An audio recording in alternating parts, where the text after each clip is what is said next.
அடுத்த இதில் அவரு சாரே சொல்கிறாரு, கலாநிதி மாறன் சார் சொல்கிறாரு, எந்த பிஎம்க்கு ஃபோன் அடித்தாலும் பிஎம் மட்டும் இல்லை, சிஎம் மட்டும் இல்லை, பிஎம்மே எடுப்பாங்க அப்படிங்கிறாரு.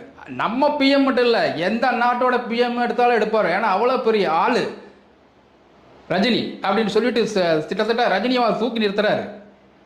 ஆனால் இவர் கேட்காமையே கமல் ரசிகரா அப்படின்னு சொல்லி கொள்ள வச்சது இது ஒரு வித உரசல் தான். அதாவது இது வந்து சினிமாவில் வந்து தாம் பிரிவினா நீ பிரிவினா அப்படின்ட்டு ஒவ்வொரு படத்துலையும் வந்து கிட்டத்தட்ட ரஜினிக்கு ஈக்குவலாக வந்து விஜய் வந்து பிரபகாண்டம் பண்ணுறதை வந்து இது ஏற்றுக்கவே முடியாது.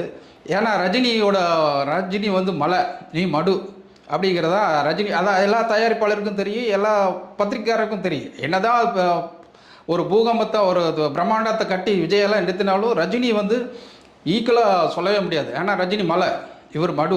மடுக்கும் மலைக்கும் வித்தியாசம் நிறையா இருக்குது அப்படிங்கிறது வந்து மக்களுக்கு எல்லாத்துக்கும் புரியும். இப்போ கலாநிதி மாறன் சொல்லுவார், கிட்டத்தட்ட வந்து மற்ற நடிகர்